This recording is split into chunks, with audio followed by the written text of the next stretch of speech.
ગામના ભક્તો સમુદાય સાથે જ્ઞાન ચર્ચા કરી રહ્યા છે. તેવા સમયે એક અજાણ્યો માણસ જગ્યામાં દાખલ થયો.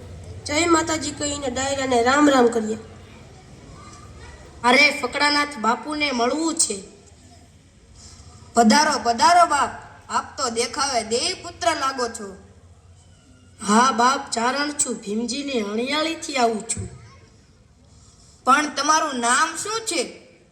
મારું નામ રામભાઈ છે. કોઈ કવિતા કાવ્ય જાણો છો ખરા? હા બાપ, ભગવતીની કાલી ઘેલી ભાષામાં રીઝવું છું, બિરદાવું છું. એમ કહેતા રામભાઈ જગતજનનીમાં ભગવતીની સ્તુતિ ગાવાની શરૂ કરી.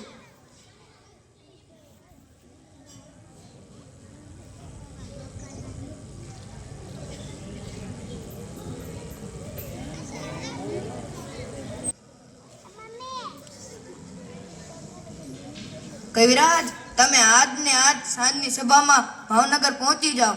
ભાવનગરના મહારાજ વજયસિંહજી તમને પ્રસન્ન થશે અને તમને જમીન જાગીર માંગવાનું કહેશે તો તમે અહીં જમરાળામાં જ જમીન માંગજો. પણ જુઓ, આજ ને આજ સાંજની સભામાં ભાવનગર પહોંચી જાઓ. જાઓ, મહાવીર હનુમાનજી મહારાજ આપને સહાય કરશે.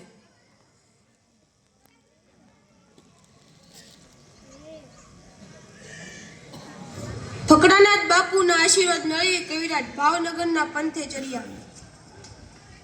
હનુમાનજી દાદાએ કવિના પગે બળ પૂર્યું. સાંજની કચેરીમાં હકડેઠ ભરાણી છે. સિંહાસન ઉપર ભાવેણના ઘણી વજયસિંહજી મહારાજ બિરાજે છે. આવા સમયે રામભાઈ કવિ કચેરીમાં પહોંચ્યા. આવો આવો કવિરાજ, શું પધાર્યા? જમરાળાના ફકડાનાથે આપના દરબારમાં મા ભગવતીની સ્તુતિ ગાવા મોકલ્યો છે. સંભળાવો કવિરાજ, સંભળાવો. વાહ કવિરાજ વાહ, હું તમારાથી પ્રસન્ન થયો છું.